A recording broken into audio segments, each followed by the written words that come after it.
नमस्कार दोस्तों, हमारे चैनल रियल फैक्ट सनातन में आपका फिर से स्वागत है। हमारे हिंदू समाज में कैलाश पर्वत को भगवान शिव का निवास स्थल बताया गया है। इसलिए कैलाश का नाम ही अपने आप में इतना पवित्र हो जाता है कि इससे लाखों लोगों की आस्था जुड़ी हुई है। इसके अलावा कैलाश पर्वत बौद्ध और जैन धर्म के लिए भी अति महत्वपूर्ण है। जैन अनुयायियों का मानना है कि उनके गुरु ऋषभदेव ने कैलाश पर्वत पर ही ज्ञान प्राप्ति की थी और यही उन्हें निर्वाण की प्राप्ति हुई। लेकिन आपको यह जानकर आश्चर्य होगा कि कैलाश पर्वत अपने आप में एक रहस्य है। कैलाश पर्वत से जुड़े ऐसे कई तथ्य हैं जिन्हें आज तक कोई नहीं सुलझा पाया है। वैज्ञानिकों ने भी इस बारे में केवल कुछ छोटे मोटे अनुमान लगाए हैं। उनके पास भी इन रहस्यों का कोई स्पष्ट कारण नहीं है। मित्रों, कैलाश पर्वत समुद्र तल से 21,700 फीट ऊंचा है। सीधी सी बात है, यह दुनिया का सबसे ऊंचा पर्वत नहीं है। वर्तमान में यह तिब्बत क्षेत्र में स्थित है। इसके दोनों ओर मानसरोवर और राक्षस ताल नाम की झीलें स्थित है। मानसरोवर और राक्षस ताल से कई महत्वपूर्ण बड़ी नदियां निकलती हैं, जिनमें ब्रह्मपुत्र, सिंधु और सतलज मुख्य है। जब हम कैलाश पर्वत से कुछ दूरी पर होते हैं तो हमें यह बर्फ से ढके हुए शिवलिंग की भांति प्रतीत होता है। लेकिन यह महत्वपूर्ण नजारा केवल अमरनाथ की यात्रा पर जाने वाले यात्रियों को ही देखने को मिलता है। आश्चर्य की बात है कि दुनिया का सबसे ऊंचा पर्वत न होने के बावजूद भी कैलाश पर्वत पर कोई नहीं चढ़ सकता, जबकि दुनिया की सबसे ऊंची चोटी माउंट एवरेस्ट पर आज तक 5,000 से भी ज्यादा लोग चढ़ चुके हैं।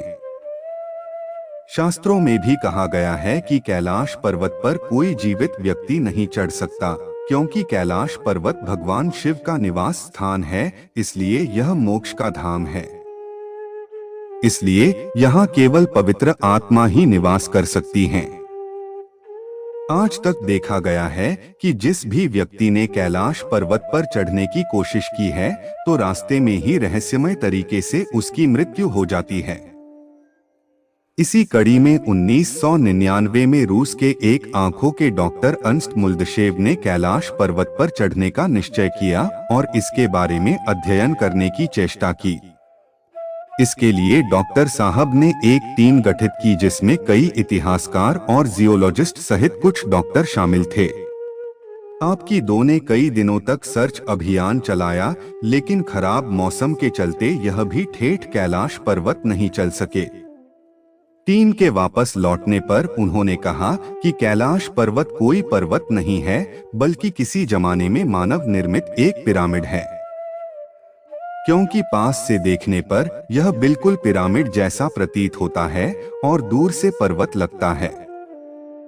हालांकि उनके पास इसके कोई प्रमाण नहीं थे, यह मात्र उनका अंदाजा था। कुछ लोगों जिन्होंने कैलाश पर्वत पर चढ़ने की कोशिश की है, उनका कहना है कि जब वे कैलाश पर्वत के पास होते हैं तो वहां समय तेजी से गुजरता है। इसके लिए कुछ प्रयोग भी किए गए, जिसमें सामने आया कि एक सामान्य मनुष्य के नाखून एक हफ्ते में जितने बढ़ते हैं, कैलाश पर्वत के पास उससे ज्यादा नाखून मात्र 2 दिन में बढ़ जाते हैं। हालांकि पृथ्वी पर तो समय एक समान स्तर माना गया है, इसलिए कैलाश पर्वत पर समय आगे हो ऐसा संभव नहीं है। कई मशहूर पर्वतारोहियों के दलों ने यूं तो बार बार कैलाश पर चढ़ने की कोशिश की है, लेकिन कुछ सालों पहले रूस के एक मशहूर पर्वतारोही ने कैलाश पर चढ़ने की ठानी थी। वह कई दिनों तक पर्वत की ओर चढ़ता रहा, लेकिन जब वह अपने लक्ष्य से थोड़ी ही दूर था तब बीच रास्ते से ही वह वापस लौट आया। जब उससे वापस लौटने का कारण पूछा गया तो उसने बताया कि जो मेरा लक्ष्य मेरे सामने था और मेरी मंजिल में बिल्कुल पास खड़ी थी, तब मेरे शरीर में एक विशेष कंपी छूट गई। मेरा हृदय इतना जोर से धड़कने लगा मानो अब मैं दुनिया छोड़कर जाने वाला हूँ। मेरे पैर वहीं रुक गए और मेरी अंतरात्मा बार बार कह रही थी, मुझे अब वापस लौट जाना चाहिए। वैसे तो इतिहास में कोई भी कैलाश पर नहीं चढ़ सका, लेकिन इतिहास में दावा किया जाता है कि 11वीं सदी में एक व्यक्ति ने कैलाश की चढ़ाई की थी। यह तिब्बत के रहने वाला एक साधु मिलारेपा थे। बताया जाता है कि मिलारेपा स्वयं एक साधु थे और अपनी भक्ति दर्शन में ही उन्होंने कैलाश की चढ़ाई की थी। यदि यह बात सच है तो मिलारेपा अकेले ऐसे जीवित इंसान हैं जिन्होंने कैलाश पर्वत की चढ़ाई की हो। हालांकि खतरे और लोगों की आस्था को देखते हुए सरकार ने सभी लोगों के कैलाश पर्वत पर चढ़ाई की रोक लगा दी है, क्योंकि यही देखा गया है कि इसमें व्यक्ति के जीवित बचने के अवसर कम होते हैं। दूर से सुनाई देती है डमरू और की ध्वनि। अमरनाथ की यात्रा करने वाले और कैलाश पर्वत के इर्द गिर्द के लोगों को पर्वत से डमरू और ओम की ध्वनि सुनाई देती है। दिन हो या रात ऐसा प्रतीत होता है कि भगवान शिव लगातार ओम का वाचन कर रहे हैं। वैज्ञानिकों ने भी इस संदर्भ में कारण पता लगाने की कोशिश की तो उन्हें भी कोई स्पष्ट कारण नहीं मिला। हालांकि बाद में यह कहा गया कि शायद यह इसलिए है कि ठंडी हवाएं जब पर्वतों से टकराती है तो वह कोई ध्वनि परिवर्तित करती है, इसलिए लोगों को डमरू की आवाज आने का आभास होता है। शास्त्रों में कैलाश पर्वत को ब्रह्मांड का केंद्र माना गया है और वैज्ञानिक मत के अनुसार भी कैलाश पर्वत पृथ्वी का केंद्र है। एक ओर उत्तरी ध्रुव स्थित है जबकि दूसरी ओर दक्षिणी ध्रुव।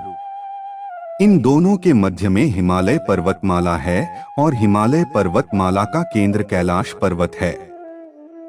शास्त्रों में कैलाश पर्वत को अक्षमुंडी भी कहा गया है, यानी वह स्थान जहां आकाश धरती से आकर मिलता है। इसके साथ ही कैलाश पर्वत ही वह स्थान है जहां 10 दिशाओं का आपसी मिलन होता है। प्रिय मित्रों, आशा करता हूं कि आपको हमारी यह वीडियो पसंद आई होगी। अगर पसंद आई है तो वीडियो को लाइक करने के साथ साथ अपने मित्र और परिवारों के साथ शेयर जरूर करें और ऐसी ही आध्यात्मिक जानकारी के लिए रियल फैक्ट सनातन परिवार का हिस्सा बने। हमसे जुड़े रहने के लिए सब्सक्राइब करें हमारा YouTube चैनल रियल फैक्ट सनातन। धन्यवाद।